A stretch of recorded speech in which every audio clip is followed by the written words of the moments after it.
Good day, everyone. Oh boy, is this a doozy. Probably the biggest news Spartan has put out in a long, long time. We got Steve Hammond, who is the athlete liaison and also obviously is part of the on-site team for most of the races, and Dave Watson, who's the VP of Sport for Spartan. We got them on right away. Typically, I'll chop these up and give you, like 10 minutes, then put the whole thing on the podcast. But this is too good. We cover venues, money, TV coverage, why, how. We covered a lot of stuff. So I'm just going to play the whole thing in its entirety with a small interlude in between, which will explain why I'm recording outside to do this intro. It'll all make sense. Trust me, this one's a good one. Away we go. Let's start with broad strokes. Let's start with super broad strokes, my man. Yeah. Is this the real thing, Matt? This is the real fucking thing. This is the real fucking I mean, we could do like they do on AM radio. I'm here with David Watson, VP and Director of Sport for Spartan Race. First question. Broad strokes. Yeah. Why is Spartan Race launching this new series? Do you have an hour? I'll give you the short answer.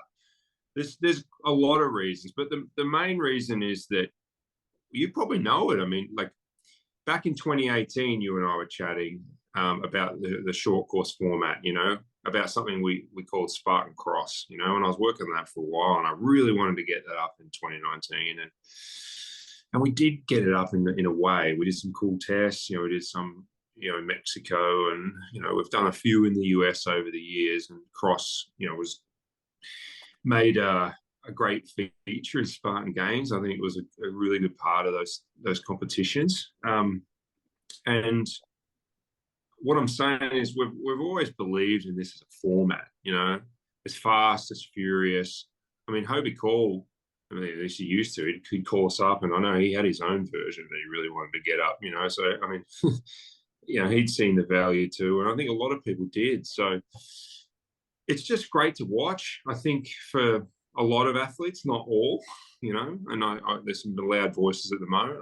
A lot of athletes also want something like that. And it's kind of time, and simultaneously there's been some great progress in the sport, outside of us as a brand, in the sport side with obstacle being, potentially included as an Olympics discipline. So, just good timing. Like it was like, well, we've come out of the pandemic. We weren't able to do it during the pandemic. We wanted to do it before the pandemic. We didn't. So it's not a sudden thing. I think if anyone tracked how this built, it's been coming for a while. So Steve Hammond has now joined us. Welcome, Steve. Morning. You only missed there the he first is. I can't even see him. But no, that's okay. I can hear him. I'm here. Oh, there he is. Change your I'm change your little format thing. yeah. No, it's all right. I probably had him on loading immersive view. Oh, that's horrific. We're all in the classroom now. Teacher, give us the answers, please. Steve Hammond, is that gum or a beer? You're not the Messiah. You're a very naughty boy. I just spent 2 weeks on the road with, I spent 2 weeks on the road, Matt, with young Stephen Hammond recently. So I probably had him on block mode. You just rang me up and woke me up. I did. Why not? So here's a that's piece part of the answer, Matt. That's part of the answer. I get it. So I think the next question would be, what Atkins came on and talked about yesterday, and what some of the other athletes are saying is like, hey, we've been in this thing with you guys in the trenches for 10 years. Why weren't we at least a part of the conversation? Even if it's, listen, you're a company and you're going to do what is best for profit and best for long-term vision, etc. Olympics, we'll get into that. But the question would be, so why not like consult them or have some sort of board or have them on, whatever, where the athletes reached out to, or how is that part handled? I'll answer one bit and then I'll give Steve the floor for a bit. Right. Yeah, Ryan's actually raced 2 Spartan Cross events in Spartan Games, and we've sat around and talked quite extensively about that format. You know, he did pretty well in the Spartan Cross format, so shouldn't be any surprise to Ryan. And he certainly had a lot of feedback from Ryan. And you know, we even gave Ryan an NDA to sign and get his feedback. I think he's a busy man. He might have missed a couple of calls, but he's been involved over the years, so I don't think anything should be a surprise to Ryan. And yeah, we have spoken to a lot of athletes, you know, inside and outside the sport, especially inside the sport. So yeah, I think maybe that some of those comments might be taken out of context, but yeah, for sure. I mean, I personally was actually quite frustrated by that comment because I've been talking to athletes for years, wanting to ask them what needs to change, what needs to happen, and a lot of the comments came up was like, we need more sponsorship opportunities. We need something to happen with the media so that it could, you know, and I know Ryan's definitely been on this one, because you want a format to be able to be televised so that it will profile people better. So in terms of the racing, you can view it a lot better. You can you know, it's just super visual. And with this 1K format, is that going to suit Ryan absolutely down to the ground? No, but in terms of the whole sport aspect, it's what athletes have been asking for. You know, an opportunity. Right now, our format doesn't work for getting the correct profile for the athletes. You know, the visual view of making it you know, watchable. You know, this is great for spectators. This is great for the I think it's absolutely brilliant to get the sponsors in, you know, be a Friday night spectacular. And it also opens up, and this is, you know, again, I've talked to athletes throughout the years, and this has come on, a lot of the subject has segued into, you know, why don't we have teams, you know, sponsored teams, you know, that means more money for the athletes. And you know, it's coming, with the 3K. That, yeah, I mean, that's exactly. Coming. I mean, exactly. we have a it's team. very complimentary for the athletes. Yeah. So we I have a checked team working on that. So I checked my we're notes. close. Yeah, I checked my notes from 2020 when we had this call, when it was launched in Jacksonville, and you said, you know, I can't really say, but this might be the next series for us, and we might have some kind of draft. Like, so There you go. So that I forgot I even said that. So I was onto something. so that part makes sense. I think the next question would be about the actual format. So Bracken and those guys put out a show today or yesterday, and they mentioned that it's hard to measure a 1K athlete versus a 3K athlete. And so to make the why don't you actually just explain the format first, and then we'll talk about the logic behind it. Yeah, no worries. I that's a good question, and actually, I'm glad you about. So, but let's explain it for those that haven't read it, or even if they have. Yeah. So it's pretty simple, right? It's an exciting format of 3 rounds, essentially 2 qualifying rounds and a final. It's a knockout qualifying round. So 45 athletes male, 45 athletes female start the qualifying round 1. They race a 1 lap of the course, which is equivalent to 1 kilometer, 10 to 12 obstacles. The top 30 then go through to qualifying round 2. They race 1 lap, 1 kilometer, and then the final 15, the fastest 15 athletes, make it through to the final, and then they actually race a 3K 3-lap format with the 10 to 12 obstacles, and the top 3 are declared the winner. And so why 1K 113? Why isn't it 3K? Why isn't it 3? Yeah. It's a really good question. It's just nuanced. and let's spend a little bit on that if you have the time, Matt. Yeah, Because I don't think enough people have spoken about it, but people that really do understand sport are interested in it. It's a good question. So you're entering into two different areas there in traditional athletic terms, aren't you? Like you're heading into middle distance running, which is the 1K, and then you're in long distance running territory with the 3K. So physiologically, there are quite different demands there from a traditional point of view.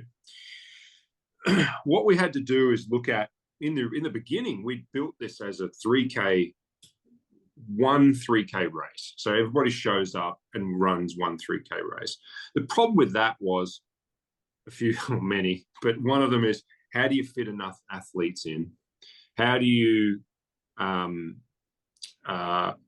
make it entertaining enough to watch for people that don't know our sport that well?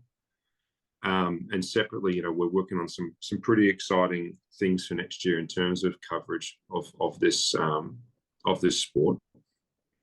How do you make it exciting for people who don't know the sport? So I was just saying to Steve earlier on a call that we had, like, when you create that qualifying system, you can come in and you can watch this unfold, and you can be like, okay, I see the guy in the blue shirt, in Q1. And then, wow, that guy really let out the front, and wow, he got into Q2, and suddenly you're creating some interest and excitement for the uneducated viewer. At the same time, for the educated viewer, and all the Spartans out there, all the OCR folks that have been around for a long time, you're also giving them an opportunity to look at the development of an athlete through the competition. So not everybody is going to make it through to the final, but as we develop new talent, we'll see people make it from Q1 to Q2, and then hopefully eventually from Q2 to the final. So that was the reason we went with the qualifying format.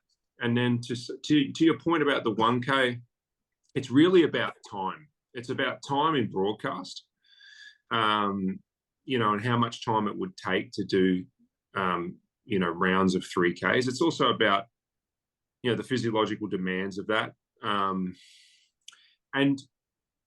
I really believe what we're doing here is just in this part of the sport, because remember, the 5K sprint, the 10K super, the beast, they're not going away. They're still well and truly part of everything we do. But this is just another part of our sport, and one that we're really backing as an elite part of the sport. What we're saying is, okay, well, we're looking at an evolution of the elite OCR athlete. Just the same way that in fight sports, you go back to just before Bruce Lee's time. Remember the Gracies were, doing jiu-jitsu, and they brought it to the US, and they eventually, got into this underground fighting competition, which became the UFC. And at that time, like, boxing was like, that's not what a boxer does, or karate. That's hundreds and hundreds of years of history. That's not what it was. But eventually, they redefined what this athlete was. So we're shaping a new athlete here, and we think that this combination of middle and long distance running actually is an interesting one. We definitely think it's physiologically feasible. We think it creates a bit more explosive watching and excitement too, for competition. And yeah, that's it in a nutshell. I could really get in deep about the theory behind evolution of the athlete and the sport and traditional athletics versus this, but that's the gist, and it really excites me. Well, So we've been on tons of calls with this, and like, this has been a topic of conversation that me and Davis discussed a lot. So I mean, we've tried to go down every avenue of of finding the sweet spot, as it were, for everything from the production side to the athletic meaning side. the race production side, Yeah. not that, sorry Steve, cut you off, mean the race production side. Yeah. Because we're overlaying these on top of commercial event weekends, Matt. Like, I wish we could have a standalone, make it work, OCR meet to do this, but at the moment sport's too new. Go on, Hammond. Yeah, sorry. Yeah, that was it. There was just lots of different lots of different topics of conversation that we have been discussing many times. It wasn't literally just picked out of a hat. Right. You know, we've brought up lots of different, you know, from all sides, and some brilliant minds on the call as well. So some people think we have this big hat. Yeah, we must have just walk into the office and he's like, what are we going to do this year? Oh, fuck it. Yeah. You know, I mean, this has been on the table for years and years and years. And I think we've had a conversation, Matt, about this, you know, about what the sport needs. And right. Well, there's been as Bracken, you know, pointed out, there has been multiple iterations, but they seem to kind of come and go. mm-hmm. There was, I remember a few Friday night events where we did this.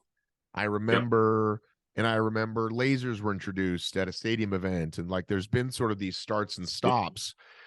So but it's never been I guess we never quite knew where it was going. We could never, because we, as a company, I don't think we ever we definitely realized we never had an opportunity to commit. And we've got an opportunity to commit now for a few reasons. I mean, of course, one is the, you know, potential,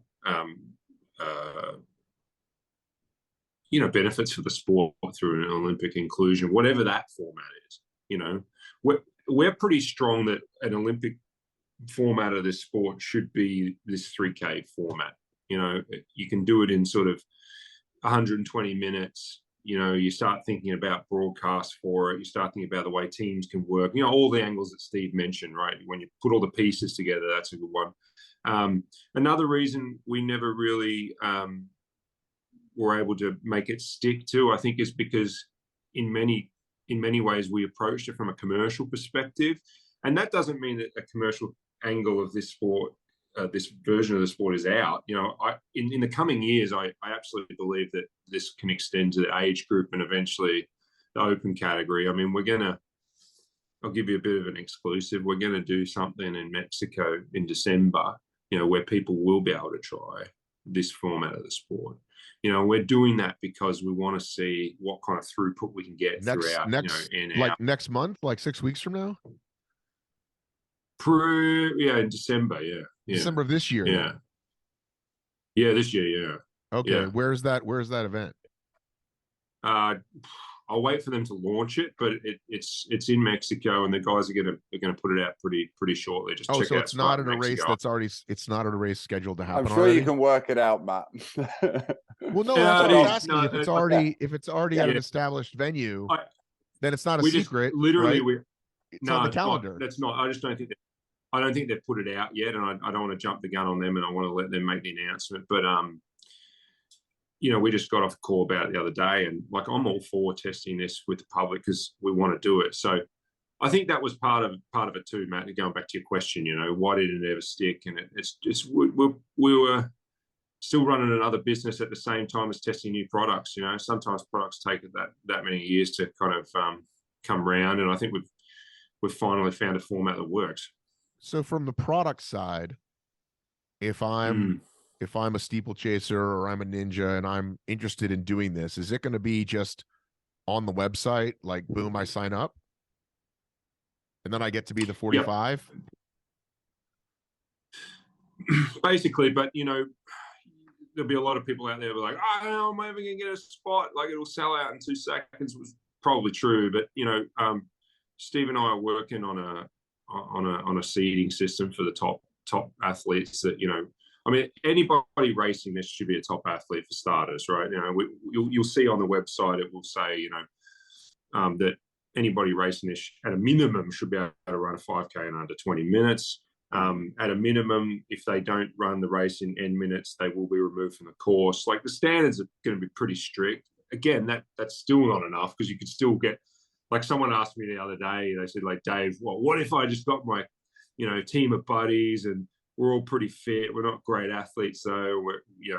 We just all sign up and take the spots. And well, that's a problem. So, you know, we're working on a seeding system where we will fill a lot of spots, you know, with existing talent. They will need to commit and sign up. And then, you know, remaining spots, we want to find new talent. So there will be a portion of spots out there, but we can go on the website and actually sign up for it. So, yeah.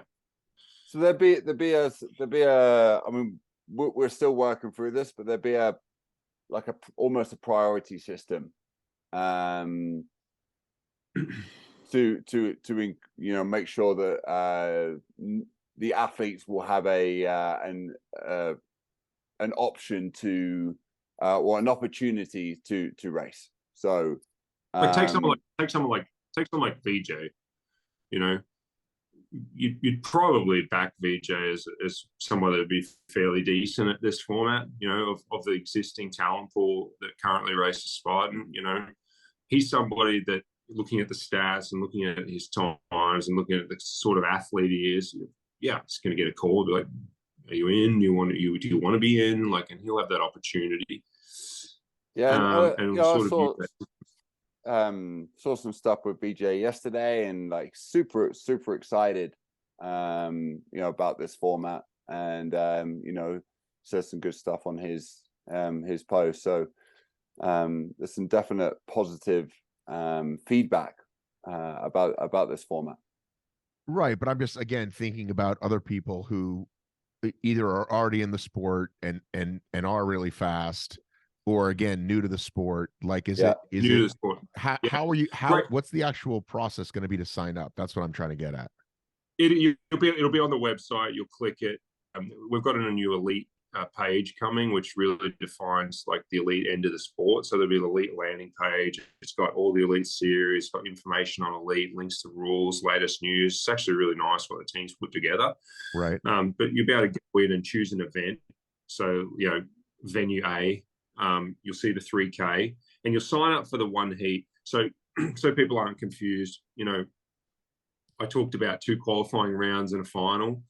So it's not confusing on the website. You just sign up for the one heat, and then that gets you entry to everything should you make it through, right? So if you make it through to the final, fantastic. You signed up for the, I'm making this up, 2:30 p.m. start, on Friday, 3 p.m. Okay, and then you go through. So really trying to keep it simple in that regard. And yes, it's on the website.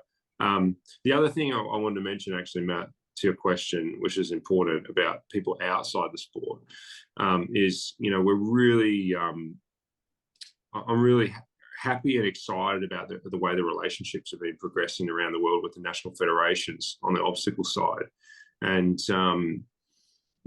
in 2023 we're going to be collaborating a lot more with the national federations and identifying talent and helping that talent find opportunities to compete in this sport is a big part of what we want to do, and building the depth of talent on a national level, and so part of that talent search, if you like, is collaborating with the national federations, finding that talent and then giving them opportunities. Where is the one for the US though? There's a USA OCR federation, and that's a national level federation, and those guys are raring to go. So we're collaborating at the international federation level with World Obstacle, and then all their member national federations next year. So that's basically how that works. I think they've got more than 100 national federations now around the world.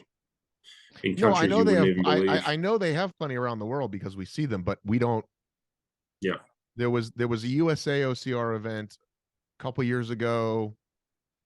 Yeah. I mean, I know there's like a website that exists, but I don't know that they've done anything, I guess is what I'm trying to say. Like are they put on any events? Yeah, I mean, there's many events going on. I mean, you can check them out on World Obstacles website, but I'm more talking about our events at Spartan, Matt, and collaborating with the national federations to bring member athletes of the national federations to our events to compete.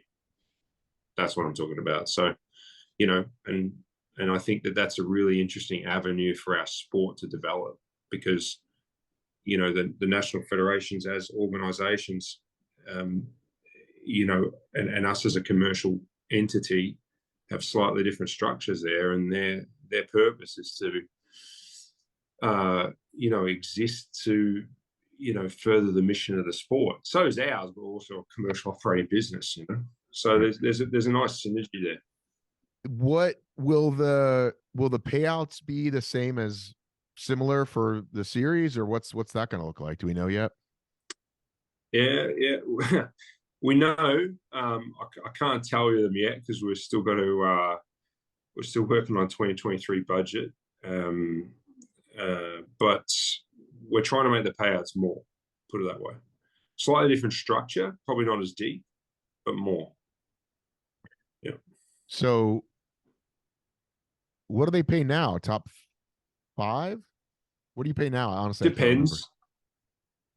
It depends. Overall series is 10. Oh, the overall series pays to 10, but the races themselves pay 3 or 5, right? Steve, do you know that stuff? I think it's 5. Yeah, I I think think it's it's I think it goes a little bit deeper. We're still trying to work out the actual payouts right now. And you know, having a structure that it is worth people you know, traveling around, and then also having focused you know, so some of our favorites like Vermont. You know, again, we're still trying to work out the budget, but having 10 or so races that have a little bit more attractive money. You know, some of our like really elevated prize races. money for elevated prize money for non-championship events is something we want to do next year. Non-series events, you know, at iconic venues, like Killington. Wait a minute. So hang on. No, I was asking just about the series. Oh, we got a bit sidetracked. We got excited. No, it's okay. About It's okay. So for the series itself, for the 3K, yep, you're talking about top three and more top money 3 than we're used to seeing. Yes. At the even the series though, because the races rate paid 500 and the series paid what, 3? Mm-hmm. Yeah, I can't remember. It was 3-2-1, I think. 3-2-1. So we're going up from 3-2-1. We sit there designing this. So I probably should be able to tell you that off the top of my head, but I can't remember. But yes, we're going to 3-2-1 is your regular season race. So I think we usually pay 5 deep at any series race, and that's 10 deep for the series. But what we're trying to do is move to a top 3 paid model, but it'll be significantly more lucrative. Okay, I think people will have feelings about that. I think people they will. I think people can dig that. I mean, put it this way. You know, if you're towing the line amongst 45 people, you're probably one of 2 athletes. You're either trying to get a podium spot and you truly believe you can get a podium spot, which means you're in the hunt for the cash. Or you're probably pretty young. You're a developing athlete, and you're a few seasons away from being on the podium, and this is part of your journey to that status. You know, I don't think, for what it's worth, this format of the sport is really going to entertain the athlete that generally spends their career around 8th place and you know, brings in $670. You know, that athlete can exist in other areas of the sport, because we're still, a lot of people are like, well, you've gotten rid of Beast. And I said, no, we haven't. Like, there's still, you know, we're working on, again, on the model right now. Our intent is to still offer prize money at championships for other distances like the Beast. And you know, we may keep that 10 deep model for something like a big championship Beast, depending on what market you're talking about, right? Europe or North America or so on. But as far as this race is concerned, this format, Matt, yeah, that's why. I suppose, Matt, segueing. Someone's walking into his studio. I gotta put you on hold. I gotta put you on hold. Yeah. I'm fucking sitting in fucking water. I didn't even realize this. I need to know. Have you called the fire department? Wow. You all right? Oh, Jesus Christ. How deep is it? Matt's got wet feet. This is insane. Got wet feet. Okay, I'm just gonna hold. I'm holding. Don't worry. Take your time. Fix it. Get out of this room. So I heard something bang. If you rewind the tapes, right? Okay, what am I doing? Am I doing Steve or am I doing Mate, there's a mixture of both in there, mate. I heard a fuck- loud bang, and I thought, huh, is it Yeah. raining now? This woman comes in and says, we're Uh-huh. having a flooding fucking moment, and there's water underneath me. It's very thin. I'm just going to leave this Oh. room. I'm not going to end this call, You though. This is okay? the biggest call in Spartan history. We're not ending this call. This is unbelievable. I don't want your wife to yell at us for ruining us because you wanted to talk about. I think. Oh my gosh, He's tiptoeing around the water. Look, I can see Dude, his ankle. I might get electrocuted. I don't think I can touch anything electric. Can I die if I touch the computer now? I'm not even kidding. So You okay? okay, we talked about payouts. You said on top, because people have been asking this for years. Like, people were asking, like, let's have a sprint championship, let's have a super championship, let's have a beast championship. So you're saying there's going to be payouts at regular races and like sprint, super beasts, and regular, and you're going to have, like, tell me, what does it mean for the rest of the season? No, yeah, select. So when we have big championships, the goal is, for example, in the European Championship or the North American Championship for those regions, for example, that there'll be the 3K format on offer, but there'll also be a beast, for example, possibly a super as well.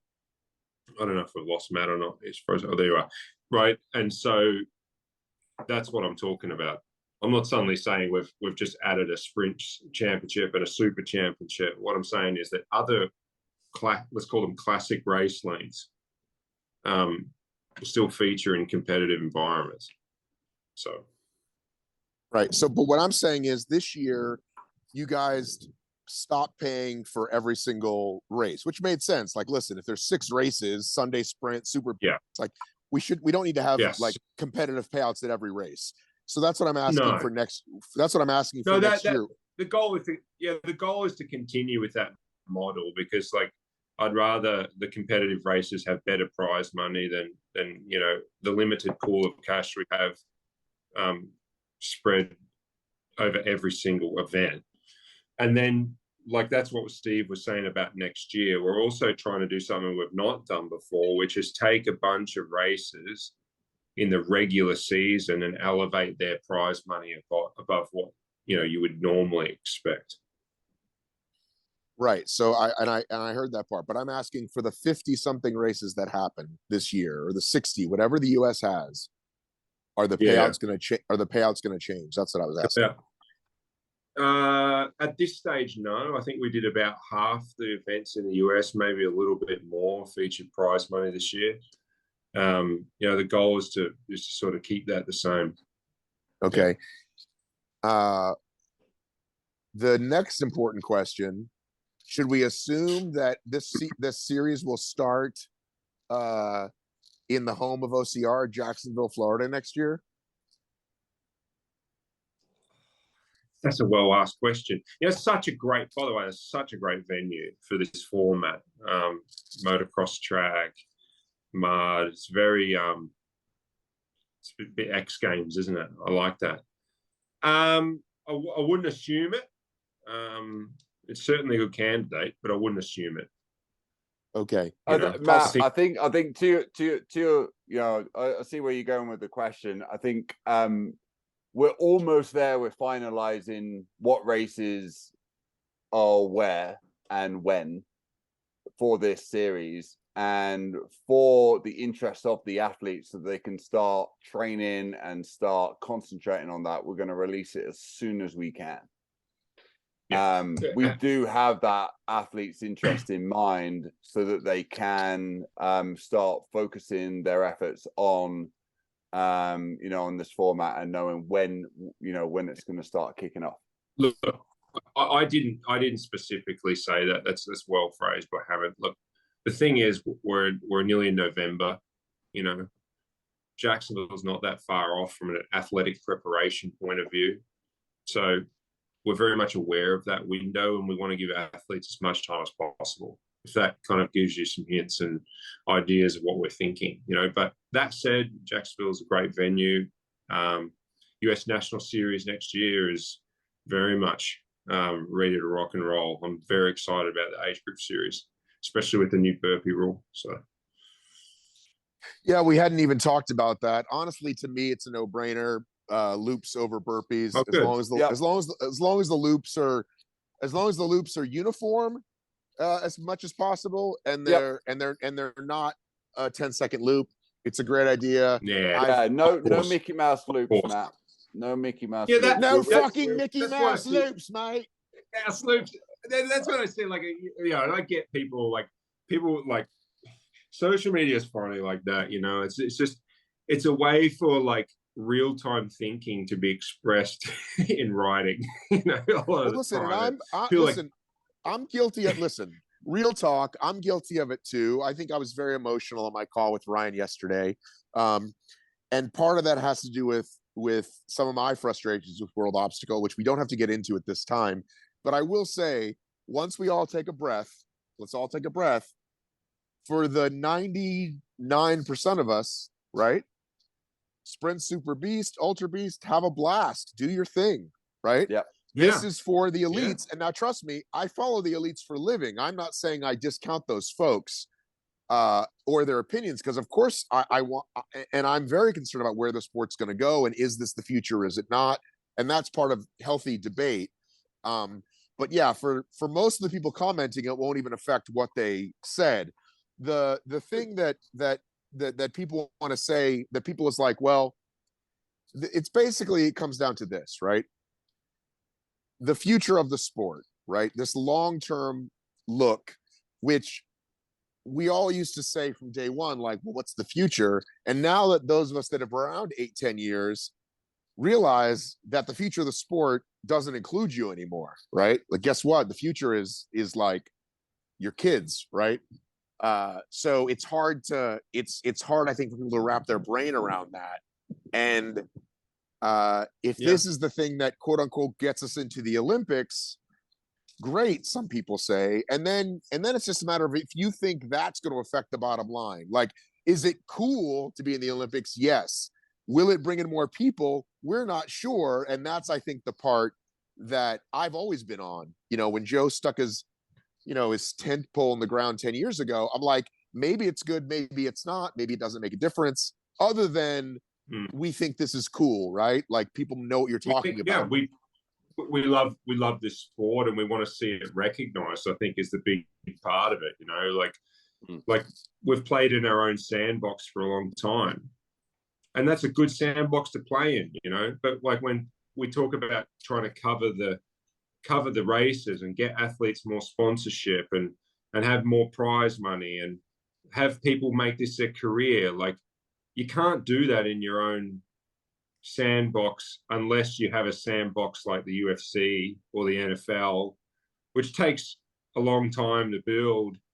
And I don't think an endurance sport is as well set up for that kind of level of commercial success, versus team sports, for example. That's another discussion. But Matt, one point that you said there that I think is really we should point out. So when people say, is this the future of the sport? And I think a lot of the time as humans, like, we love to be very black and white on everything.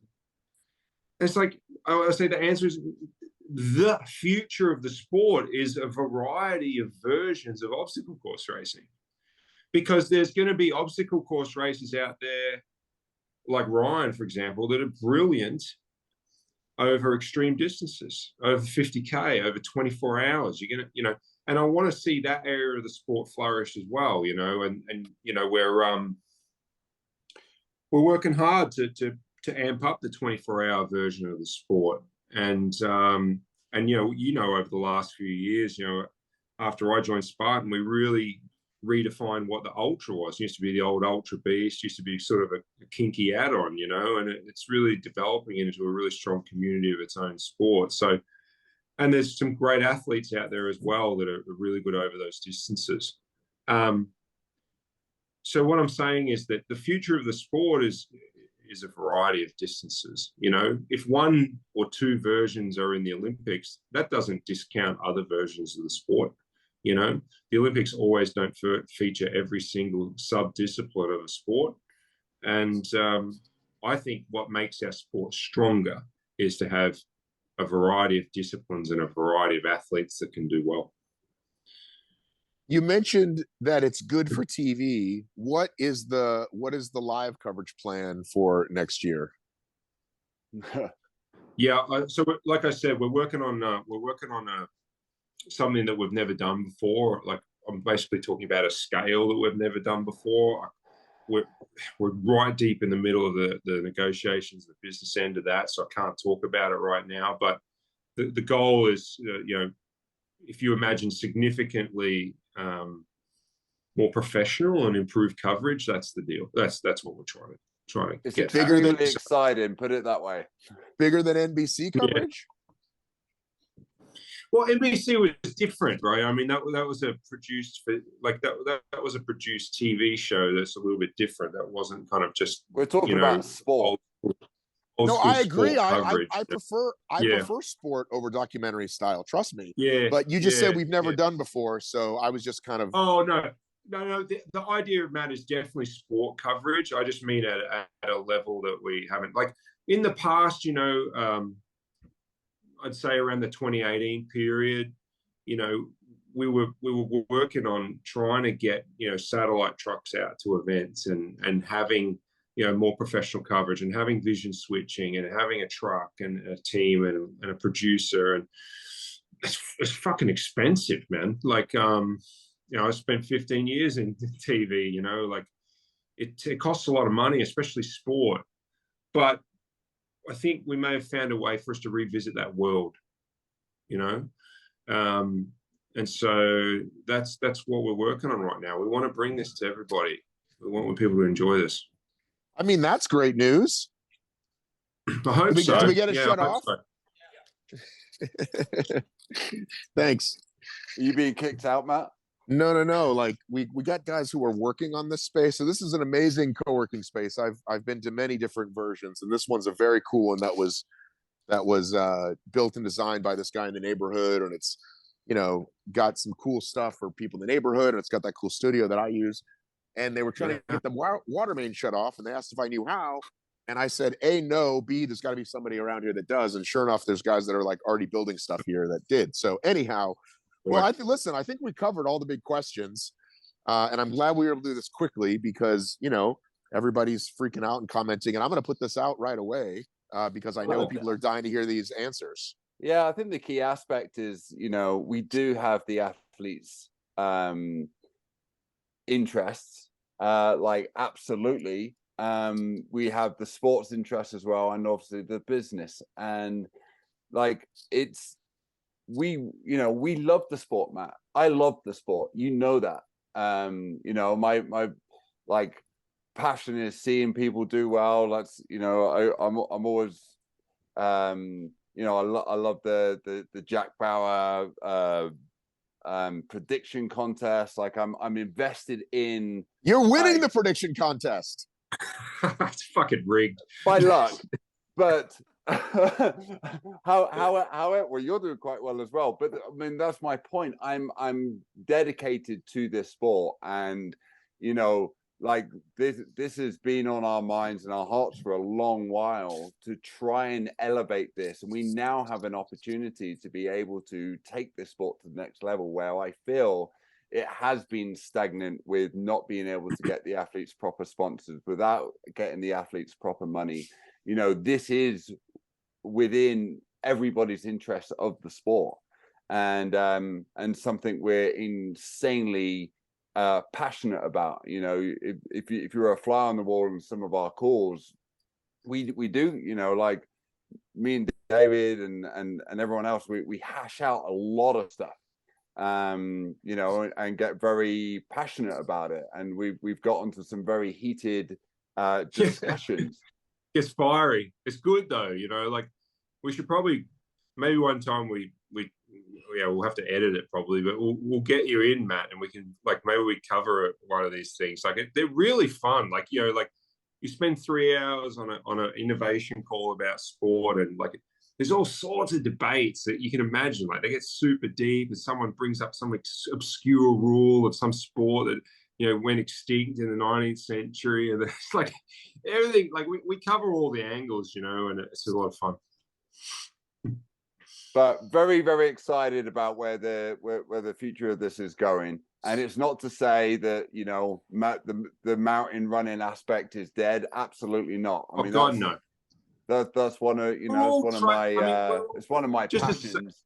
Well, just to say that, Hammond, you live at Tahoe. I mean, I met Joe and I joined Spartan through my love of trail running. So, I mean, we love the mountains. We love the gritty. That's what this is about. This isn't about the same obstacles placed at the same distances on a flat athletics track. That's not what we're talking about at all. You know, we're talking about fast pace, mud if we can, crazy single track if we can. Double sandbag carries, man. rigs, rolling mud, dunk wall over a 3K course. Holy smokes, Matt. It's like, if you gotta get excited about that, I'm super excited about that. So is that what we're looking at on a 3K course? Yeah. Is that what you're saying? Hell yeah. Fucking oath. Yeah. Okay. I think people imagined it to look more like this ninja stuff we've been seeing. That's because they don't fucking talk to us yet. But you did. They just post. All right. Well, listen, overwhelmingly, everybody's been really great. Overwhelmingly, people are really excited. I had some good feedback yesterday. Yeah, I appreciate it. All right. Well, listen, we will wrap it up there. And I appreciate you guys coming on. Thanks for having us, man. It's great to chat to you. I might go back to bed.